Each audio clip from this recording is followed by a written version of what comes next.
compagnie. Bon. Ce qui est cool quand on est malade, c'est qu'on a un petit peu de temps devant soi. Alors, on m'a filé une petite M4.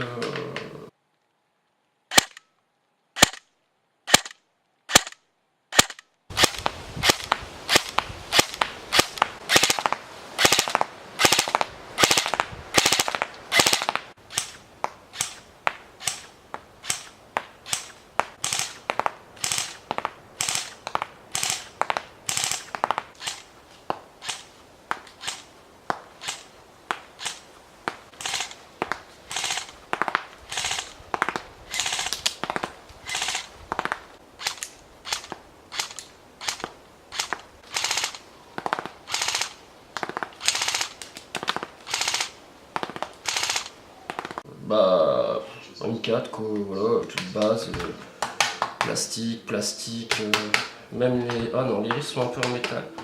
Ah, bah tiens, j'en ai une des parties encore métalliques, mais bon. C'est de base, pour vous dire. En plus, bah, j'arrive même pas à voir le moindre petite inscription. À part auto semi-safe. Ah si, là, il est marqué Made in China. Là, il est marqué Made in China. Voilà quoi. Bon. Bon bah allez. En fait, on m'a surtout demandé de voir ce qu'il y avait dedans et ce qui pouvait être fait pour aussi bien gagner en précision, portée et surtout bah, pour la... Comment ça s'appelle? Pour la fiabiliser. Voilà. Bon, on va commencer à démonter, hein, de toute façon, faisant qu'on saura. Démonter la crosse en plein de petites languettes.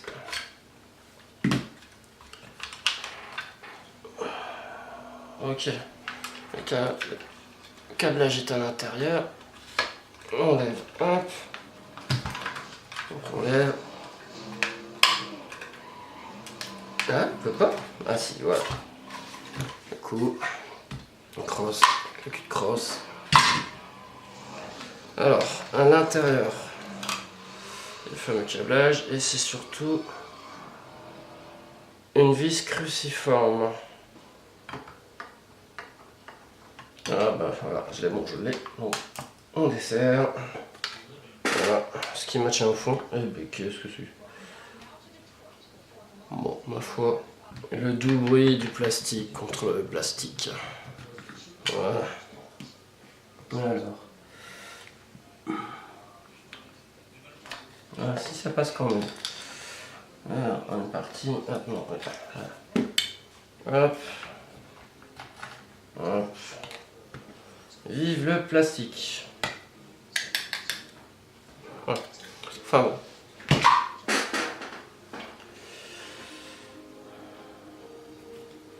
Du coup, maintenant, on va retirer les deux goupilles.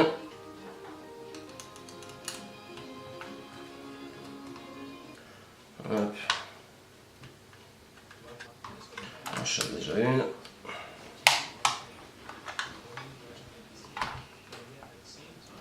Conseil, remettez quand même la petite vis avec.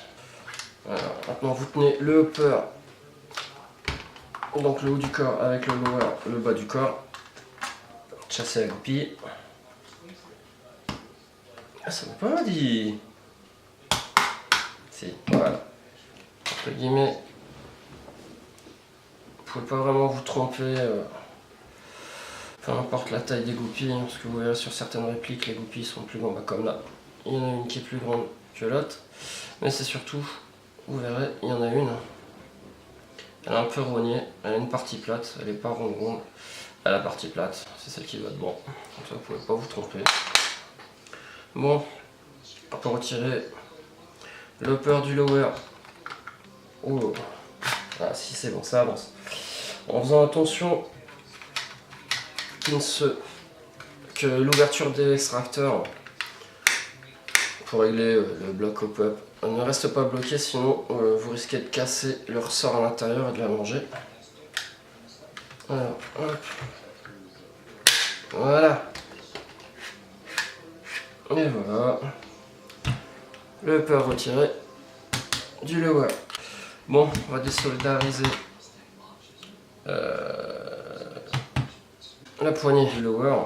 Pour ça, il faut démonter la plaque moteur par les deux vis. Cruciforme ici. Regardez bien les extérieurs et pas celle du milieu, parce que celle du milieu c'est pour régler la profondeur du moteur. Maintenez-la bien tant que vous dévissez, parce qu'avec le moteur à l'intérieur ça va pousser, vous risquerez d'avoir une petite surprise. Voilà, c'est fait.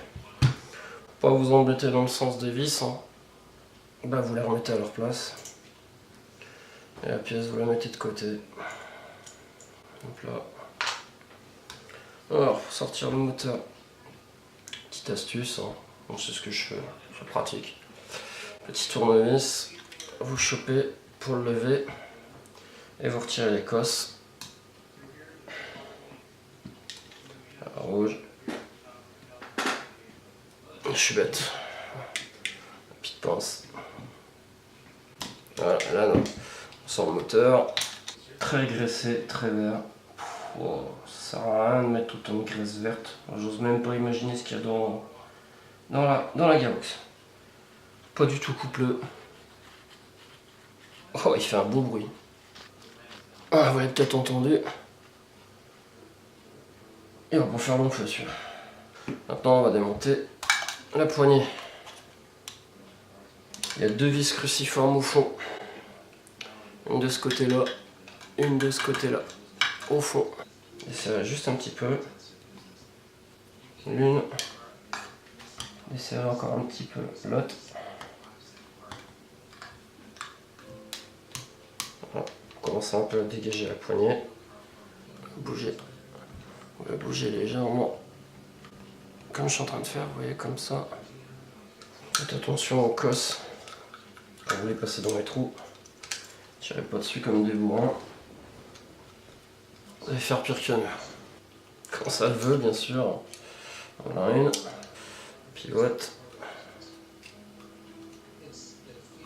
Et on sort. Voilà. Et là, du coup, mes deux vis sont restées à l'intérieur. Je suis pas emmerdé avec.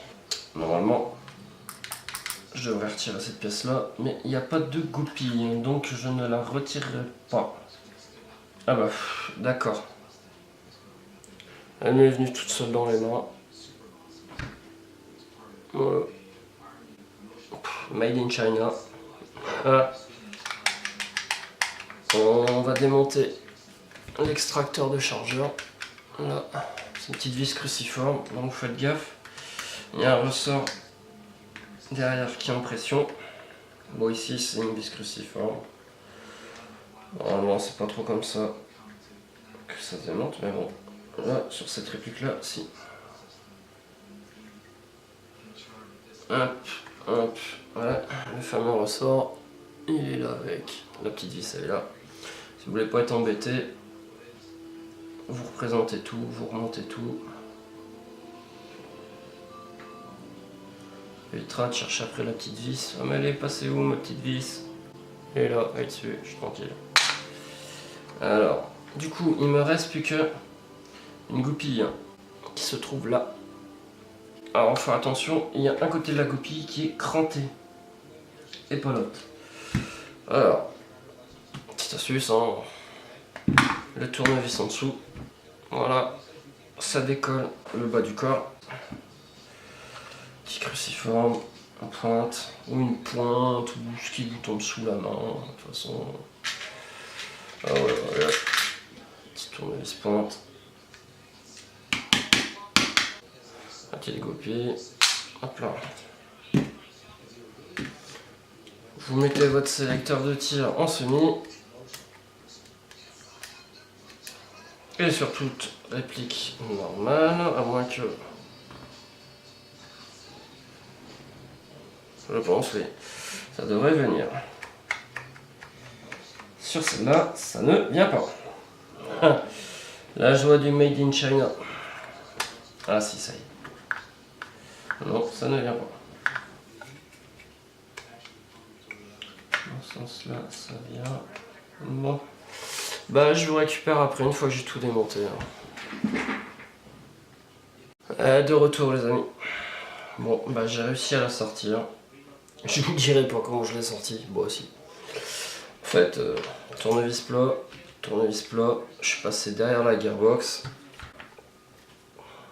Et tout doucement, comme c'est du plastique, pas de l'acier, bah, le plastique c'est légèrement tordu. Et du coup, voilà. Le lower en plastoc.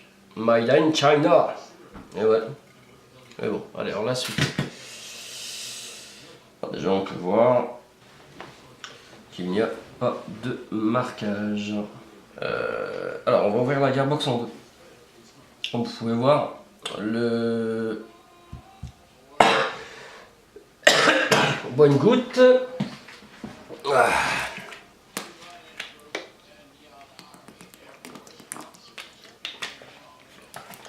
Santé les gars. Le corps du piston est en arrière, donc il faudra faire gaffe quand on la démonte. On passera un tournevis dans le trou derrière la gearbox pour bloquer le tout. Pour l'instant, on va démonter 3, 4, 5, 6, 7, 8, 9, 10. Et là, je me souvenais plus qu'il y en avait autant. Sur de la gearbox version 2. Hop. Un petit tournevis dans le cul. Comme ça va bien. On débloque les vis. Alors, si vous débutez dans le démontage sur de la gearbox version 2. Prenez une petite feuille. Faites des trous. 4 en haut. 1, 2, 3, 4, 5, 6. Et vous faites 6 petits trous en dessous, sur les amis. Comme ça, si vous n'avez pas le temps de tout remonter ou que vous remontez ça plus tard ou quoi que ce soit, au moins vous ne vous tromperez pas dans l'ordre de vos vis, sachant que vous pouvez avoir plusieurs tailles de vis. Voilà. On démonte. Donc, j'en démonte une. Hop, je la mets dans ma petite feuille. Et voilà, je risque pas de la perdre comme ça. Voilà, comme je vous ai expliqué tout à l'heure, il y a plusieurs tailles de vis. Voilà, voilà la preuve. En haut, c'est des petites vis. En bas, c'est des plus grandes vis. Alors pour la dernière vis, je vous conseille de tenir quand même la gearbox. Parce que bon, vu que le ressort est en tension, en compression, pas en tension.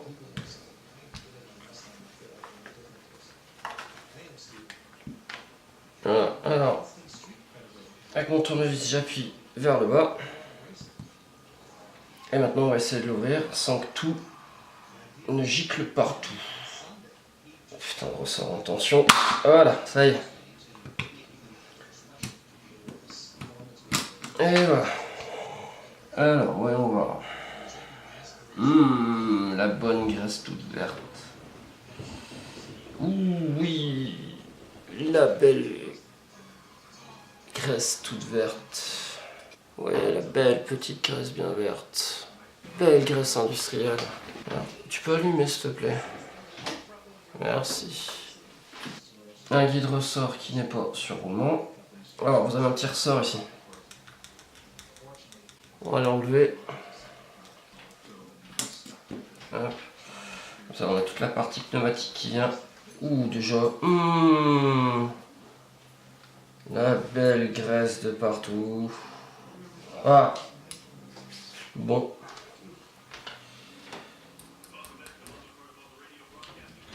Une bonne tête de piston plastique. Bien grasse, bien pleine de graisse. Un corps de piston blanc de base. Plastique.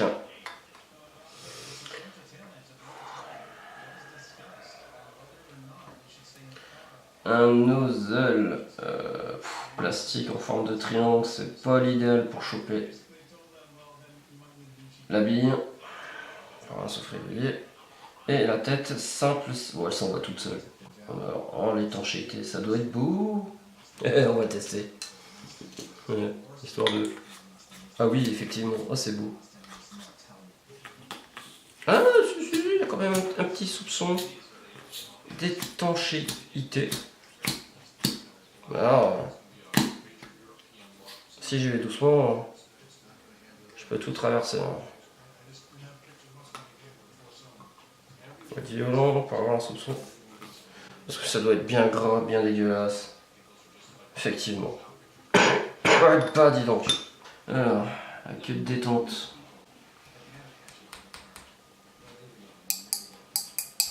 C'est de l'acier, mais alors ça doit être du cochonium, je sais pas trop quoi donc.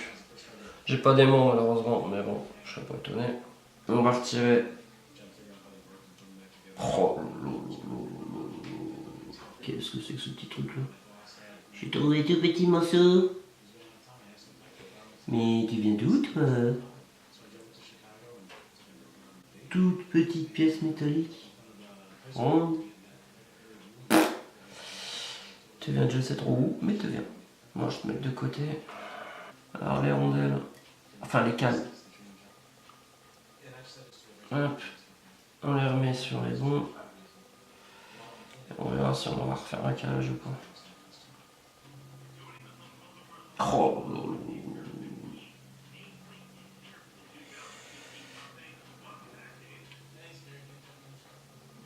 Ok.